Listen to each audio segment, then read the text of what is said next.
Hi friends, welcome back to my channel. ఈరోజు మీకు ఈ సీరియల్లో ఏం జరిగిందో తెలుసుకోవాలి అనుకుంటున్నారా? అయితే వెంటనే మనం సీరియల్లోకి వెళ్ళిపోదాం.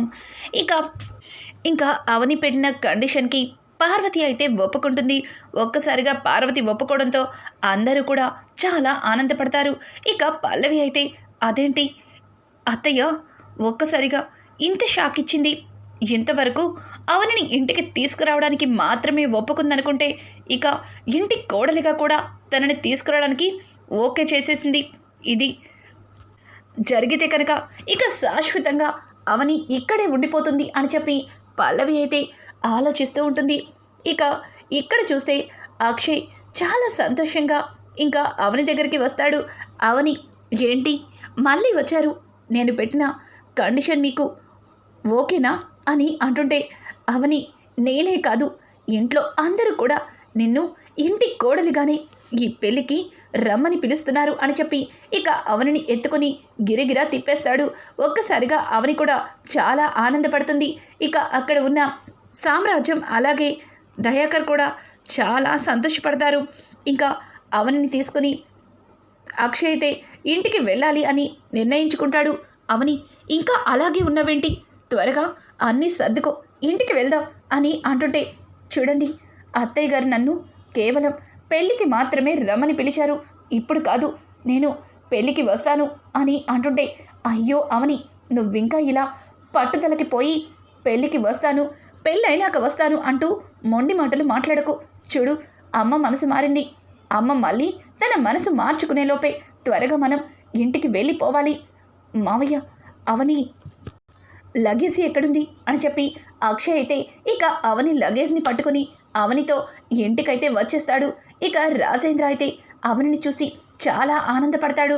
అలాగే కమల్ ఇక శ్రీకర్ కూడా చాలా సంతోషిస్తారు.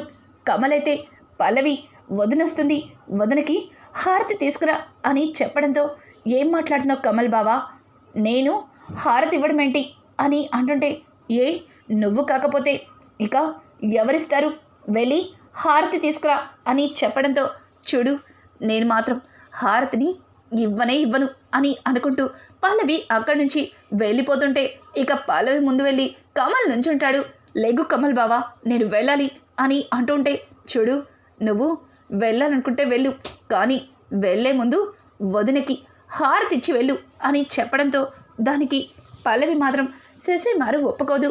ఇక పక్కన ఉన్న భానుమతి అయితే, రే కమల్ చెప్పేది వినరా, పల్లవికి హారతి ఇవ్వడం ఇష్టం లేదని చెప్తుంది కదా, ఎందుకు తనని ఇబ్బంది పెడుతున్నావు అని అంటుంటే, అయితే నువ్విస్తావా హారతి అని అడగడంతో, ఏం మాట్లాడుతున్నావు, నేనెందుకు హారతిస్తాను, అయినా అదేమన్నా కొత్త పెళ్లి కూతురా, ఈ ఇంటికి మొదటిసారి వచ్చి వెళ్తుందా, దానికి నేను హారతి ఇవ్వడం ఏంటి, అయినా పెళ్ళికి వచ్చేది పెళ్ళయ్యాక పోతుంది, దానికి నేనెందుకు హారతిస్తాను అని చెప్పి భానుమతి మాట్లాడుతుంటే, ఒసే ముసలి, ఇంకొకసారి వదిన్ని వెళ్ళిపోమన్నట్టుగా మాట్లాడితే నీ గొంతు పిసికి చంపేస్తాను అని కమల్ అయితే ఇక భానుమతి మీదకి విరుచుకుపడతాడు.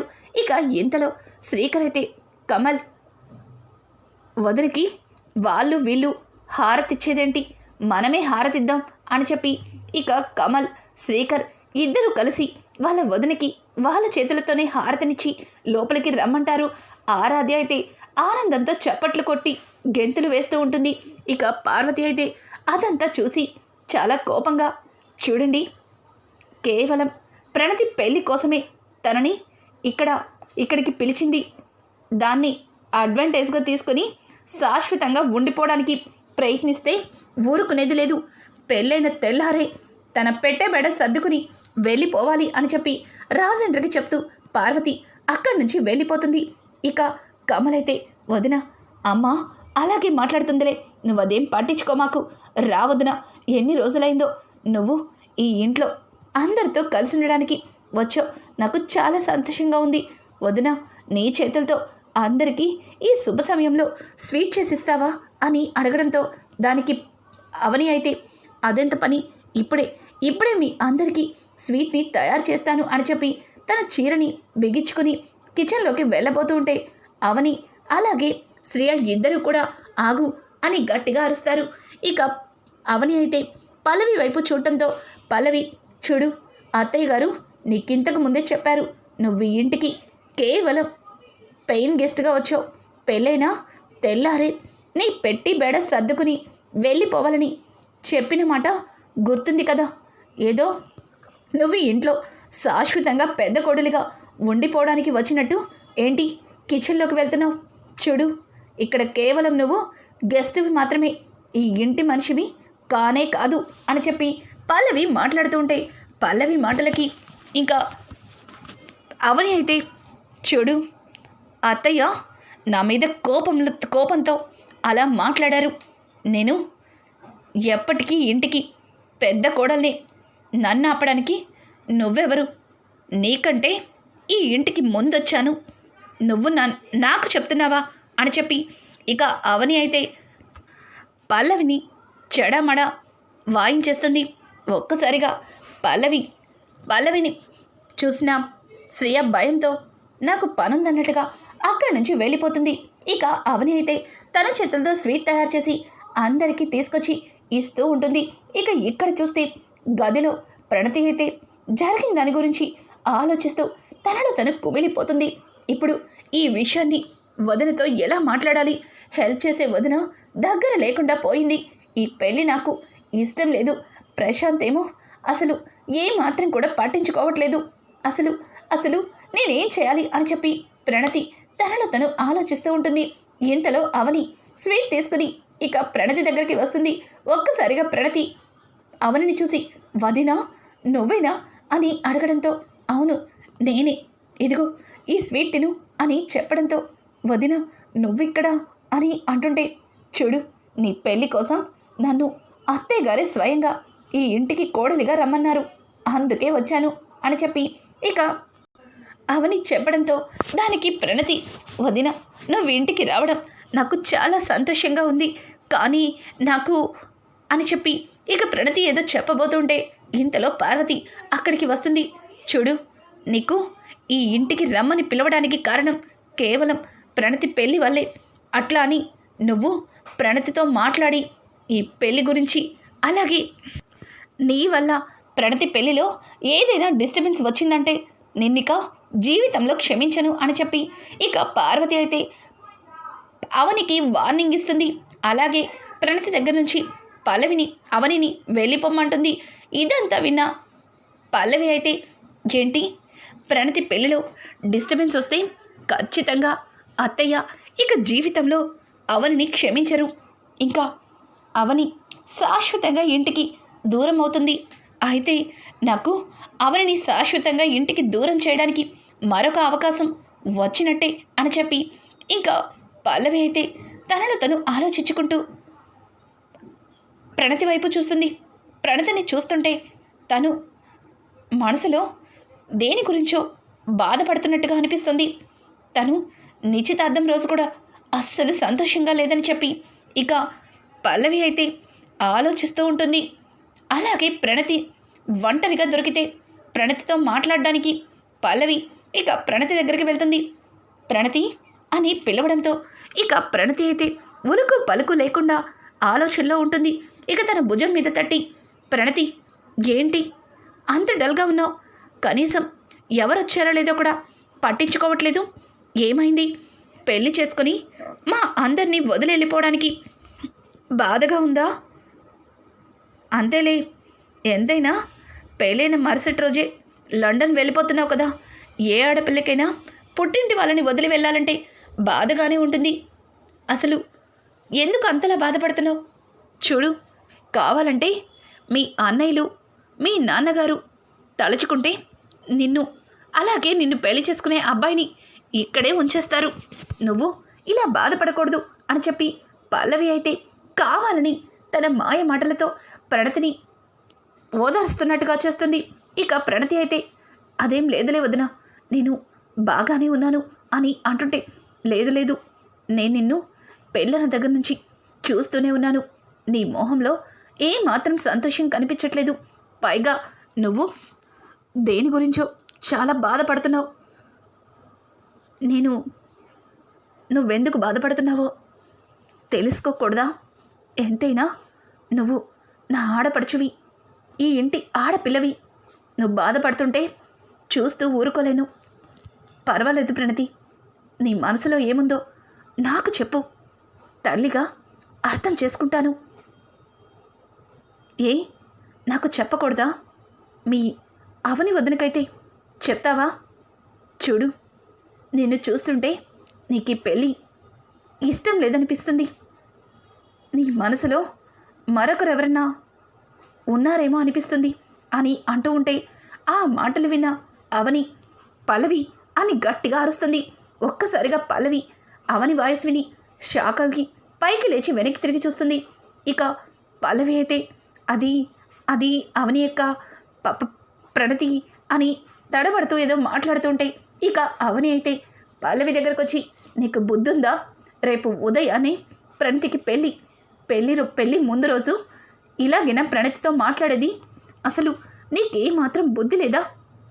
తను మనందరినీ వదిలి వెళ్ళాలని బాధపడుతుంది, కానీ అది అర్థం చేసుకోకుండా తనతో ఇలాగైనా మాట్లాడేది? నిజంగానే తనకి ఈ పెళ్ళి ఇష్టం లేకపోతే నిశ్చితార్థం రోజే చెప్పుండేది. పెళ్ళి దాకా దీన్ని తీసుకొచ్చి ఉండేది కాదు. ముందు నోరు మూసుకొని ఇక్కడి నుంచి వెళ్ళు అని అంటుంటే ఆ మాటలు విన్న పల్లవి, ఛ, కరెక్ట్గా ఈ ప్రణతి నిజం చెప్పే టయానికి ఇది ఇక్కడికి వచ్చింది. నేను వదిలేస్తానా ఏంటి? ఖచ్చితంగా నిజమేంటో తెలుసుకుంటాను అని చెప్పి ఇక పల్లవి భయపడుతూ అక్కడి నుంచి వెళ్ళిపోతుంది. ఇంకా అలాగే అవని అయితే, చూడు ప్రణతి, పల్లవి గురించి మనందరికీ తెలిసిందే. తన మాటలు అలాగే ఉంటాయి. నువ్వు అదేమీ పట్టించుకోకు. ముందు ప్రశాంతంగా నిద్రపో. ఉదయాన్నే నిన్ను పెళ్లి కూతురిని చేయాలి అని చెప్పి ఇక అవని అయితే ప్రణతిని నిద్రపుచ్చి తను అక్కడి నుంచి వెళ్తుంది. ఇంకా అవని బయట గార్డెన్లో కూర్చుని ఆలోచిస్తూ ఉండగా అక్షయ్ అవని దగ్గరికి వెళ్తాడు. అవని అని పిలవడంతో అవని లేచి నుంచుని, ఏంటి మీరు ఇంకా నిద్రపోలేదా అని అంటుంటే, నువ్వు ఇక్కడేం చేస్తున్నావు? నీకోసం నేను గదిలో ఎదురు చూస్తున్నాను అని అంటుంటే ఒక్కసారిగా అవని, ఏంటి నా కోసం ఎదురు చూస్తున్నారా? నేను ఇంటికి పెయిన్ గెస్ట్గా వచ్చాను. కేవలం ఈ 3 రోజులు మీ పక్కన భార్యగా నిలబడ్డానికి వచ్చాను. మరి నా కోసం మీరు ఎదురు చూడడం ఏంటి? నాకు నవ్వొస్తుంది అని చెప్పి అవని మాట్లాడుతూ ఉంటే అవని మాటలకి అక్షయ్, అవని అలా మాట్లాడకు. నా పక్కన భార్యగా మరొకరిని ఊహించుకోలేను. నువ్వు తప్ప మరెవ్వరు కూడా నా భార్యగా అంగీకరించలేను. అందుకే అమ్మని ఒప్పించి నిన్ను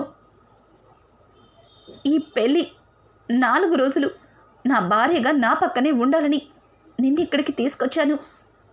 నిన్ను ఈ పెళ్ళైన తర్వాత శాశ్వతంగా ఇక్కడే ఉండిపోవడానికి అమ్మతో మాట్లాడతాను.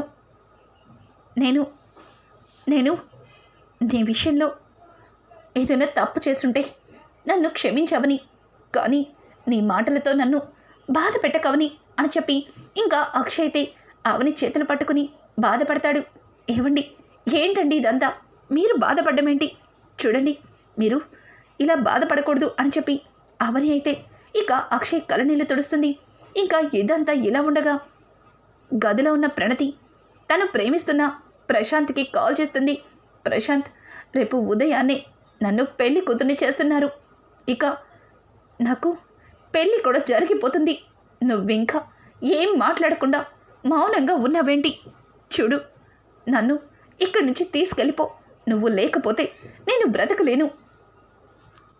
ప్లీజ్ ప్రశాంత్ అని చెప్పి ఇక ప్రణతి అయితే ప్రశాంత్కి ఫోన్ చేసి తను బ్రతమలాడుతూ ఉంటుంది. ప్రశాంత్ అయితే, చూడు, నేను నిన్ను ప్రేమించాను, కానీ నిన్ను పెళ్ళి చేసుకుంటానని ఎట్లా అనుకుంటున్నావు?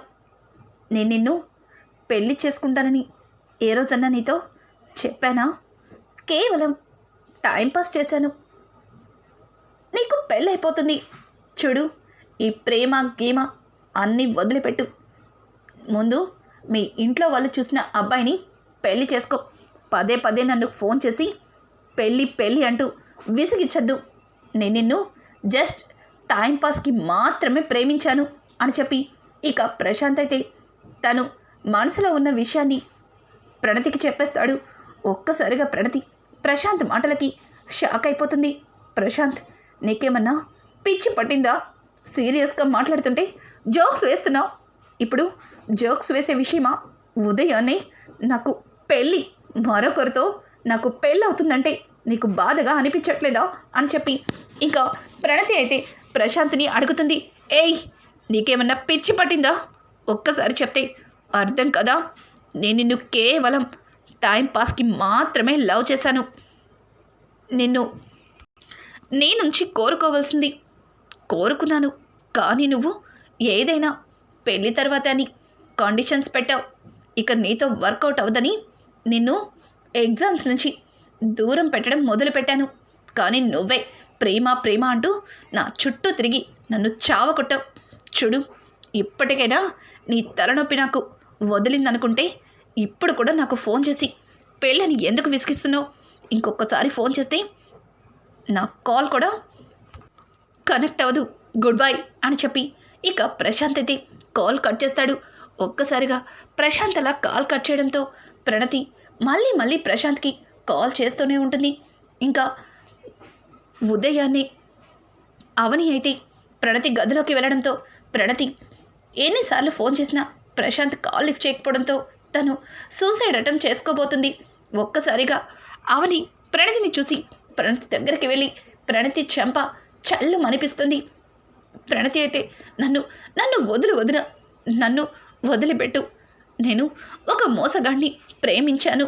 వాడు నన్ను మోసం చేశాడు. నన్ను చాలా పెద్ద మోసం చేశాడు అని చెప్పి ఇక పల్లవి అయితే ప్రణతి అయితే తన మనసులో ఉన్న బాధ మొత్తాన్ని కూడా అవనికి చెబుతూ ఉంటుంది. ఇంకా ఇదంతా కూడా దొంగచాటుగా పల్లవి అయితే వింటుంది. మంచి మంచి ఛాన్స్ దొరికింది. ప్రణతి పెళ్ళిని ఎట్లా చెడగొట్టాలని ఆలోచిస్తూ ఉన్నాను. ఆఖరి నిమిషంలో మంచి అవకాశం వచ్చింది అని చెప్పి ఇక పల్లవి అయితే తెగ సంబరపడిపోతుంది. ఇంకా అవని ప్రణతితో, చూడు ప్రణతి, ఒక విధంగా చెప్పాలంటే ఇదంతా నీ మంచిగా జరిగింది. ఈ విషయాన్ని నీకు నాకు తప్ప మరెవ్వరికీ తెలీదు. చూడు, నిజంగానే నీకు దేవుడు మంచి అవకాశాన్ని ఇచ్చాడు, మంచి జీవితాన్ని చూపించాడు. వాణ్ణి, ఆ మోసగాడిని మర్చిపో. సంతోషంగా మీ నాన్నగారు చూసిన అబ్బాయిని పెళ్లి చేసుకో. ఆ అబ్బాయి గురించి అన్ని వివరాలు కూడా మీ అన్నయ్యలు ఎంక్వైరీ చేశారు. ఆ అబ్బాయి చాలా మంచివాడు. అట్లాంటి వ్యక్తి నీకు దొరకడు. నేను చెప్తున్నాను కదా, అతనితోనే నీ పెళ్ళి. తను నిన్ను ఏ రకంగానూ మోసం చేయలేకపోయాడు. అది నీకు సంతోషం, అర్థమవుతుంది కదా. త్వరగా పెళ్లి కూతురుగా రెడీ చేయాలి అని చెప్పి ఇక అవని అయితే ప్రణతిని పెళ్లి కూతురుగా రెడీ చేసి ఇంకా కిందకి తీసుకొస్తుంది. ఇది ఇలా ఉండగా పల్లవి అయితే ఇక జరిగిందంతా కూడా పెళ్లి వాళ్ళకి చెప్పి ఈ పెళ్ళిని చెడగొట్టాలి అని ఫిక్స్ అయిపోతుంది. ఇంకా ఏం చేయాలో తెలియక అచ్చం అవని వాయిస్తోని ఇంకా పెళ్లి కొడుకు తండ్రైన నరసింహకి కాల్ చేస్తుంది. చూడండి, నా పేరు మీతో చెప్పాలనుకోవట్లేదు, కానీ మీ శ్రేయోభిలాషిగా మీకు ఫోన్ చేస్తున్నాను. ఆ ఇంట్లో మీరు మీ అబ్బాయికి పెళ్లి చేసే అమ్మాయి క్యారెక్టర్ మీరు అనుకున్నంత మంచిది కాదు. ఆ అమ్మాయి కాలేజ్లో మరొకరితో ప్రేమాయణం నడిపింది. తను ప్రేమించిన వాడితో ఘోరంగా మోసపోయింది. ఇప్పుడు వాడు మోసం చేశాడు కాబట్టి వాడిని కాదనుకొని మీ అబ్బాయిని పెళ్లి చేసుకుంటుంది. మీ అబ్బాయికి ఒక సెకండ్ హ్యాండ్ అమ్మాయితో పెళ్లి జరిపిస్తారా అని చెప్పి ఇక ప్రణతి గురించి పల్లవి అయితే లేనిపోనివన్నీ కూడా ఇంకా పెళ్లి కొడుకు తండ్రి అయిన నరసింహకి కాల్ చేసి చెప్తుంది. ఒక్కసారిగా నరసింహ కోపంగా పైకి లెగుస్తాడు. ఇక తన భార్య పక్క నుంచి ఏమండి, ఏమైందండి అని అంటూ ఉంటే ఇక అతనైతే జరిగిందంతా కూడా తన భార్యకి చెప్తాడు. అలాగే వాళ్ళు ఇమీడియట్లీ ఇంకా రాజేంద్ర ప్రసాద్ ఇంటికి వస్తారు. వాళ్ళని చూసిన రాజేంద్ర ప్రసాద్, బావగారు, మనం కళ్యాణ మండపంలో కదా కలవాలి, మీరు ఈ టైంలో ఇంటికి వచ్చారు అని అంటుంటే చాలిక రాజేంద్ర ప్రసాద్ గారు అని అంటుంటే, అదేంటి బావగారు అలా మాట్లాడుతున్నారు, మీరు నన్ను పేరు పెట్టి అని అంటుంటే, చాలు ఇంతవరకు మీరు చేసిన మోసాలు చాలు అని అనడంతో ఒక్కసారిగా అందరూ కూడా షాక్ అయిపోతారు. ఇక పార్వతి అయితే, అన్నయ్య గారు అలా మాట్లాడుతున్నారేంటి అని అంటుంటే, చాలమ్మా చాలు, ఇంకా ఇంకా మమ్మల్ని ఆ వరుసలతో పిలిచి ఇబ్బంది పెట్టకండి. మీ అమ్మాయి చాలా పద్ధతిగా ఉంటుంది, పద్ధతి గల కుటుంబం నుంచి వచ్చింది, అనుకువగా ఉంటుంది. మా అబ్బాయిని పెళ్లి చేసుకుంటూ మాతో సంతోషంగా ఉంటుందనుకున్నాం, కానీ ఒక సెకండ్ హ్యాండ్ అమ్మాయిని మా అబ్బాయికి అంట కట్టడానికి చూస్తున్నారని అస్సలు అనుకోలేదు అని అంటుంటే, ఇక రాజేంద్ర ప్రసాద్, నరసింహ ఏం మాట్లాడుతున్నావు, నా కూతురు గురించి తప్పుగా మాట్లాడుతున్నావు అని అంటుంటే, చాలయ్యా పెద్ద మనిషి, నువ్వు నీ కూతురు ఎట్లాంటి వాళ్ళో నాకు బాగా అర్థమైంది. నీ కూతురు చాలా పద్ధతి గల ఆడపిల్ల అనుకున్నాను, కానీ ఇలా పెళ్లి కాకముందే ఒకడిని ప్రేమించి వాడితో చట్టా పట్టాలు వేసుకుని తిరుగుతూ వాడితో జరగవలసిన ముచ్చట్లని జరిగిపోయాక ఇప్పుడు మా వాడిని పెళ్లి చేసుకోవడానికి సిద్ధమైపోయింది. ఇట్లాంటి పిల్లని మేం పెళ్లి చేసుకుంటామని ఎట్లా అనుకుంటున్నారు అని చెప్పి, ఇక పెళ్లి కొడుకు తండ్రి అయితే నానా గొడవ చేస్తాడు. అక్షయ్ అయితే, చూడండి మీకెవరో తప్పుగా చెప్పారు, నా మాట వినండి, మా చెల్లెలు అట్లాంటిది కాదు అని చెప్పి, ఇంకా అక్షయ్ అయితే నరసింహని బ్రతమలాడుతుంటే, ఇంతలో అవని, అవునండి నా ఆడపడుచు అట్లాంటిది కాదు అని అంటుంటే, ఏంటి నీకు ఆడపడచా, నువ్వు ఈ ఇంటి టీచర్వి కదా, కొత్తగా ఆడపడుచు అంటున్నావేంటి అని అంటుంటే, దానికి ఇక పక్కనున్న అక్షయ్, ఆ రోజు కొన్ని కారణాల వల్ల మీ ముందు నిజం చెప్పలేకపోయాం, తను నా భార్య అని అంటూ ఉంటే, ఓ అయితే మొదటి నుంచి మీరు కొత్త నాటకాన్ని మొదలు పెట్టారనమాట. మీ నాటకాలు తెలియక మీరేదో పద్ధతి గల కుటుంబం అని, మీకు అన్ని ఆచారాలు ఉన్నాయని అనుకున్నాము, కానీ ఇంటి పెద్ద కోడల్ని టీచర్గా పరిచయం చేశారు. ఈరోజేమో ఒక సెకండ్ హ్యాండ్ అమ్మాయిని మా అబ్బాయికిచ్చి పెళ్లి జరిపించాలి అనుకుంటున్నారు.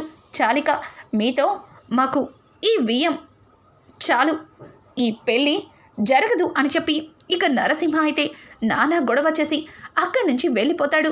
ఇదంతా విన్న పార్వతి పెళ్లి వాళ్ళని ఆగమని గట్టిగా అరుస్తుంది.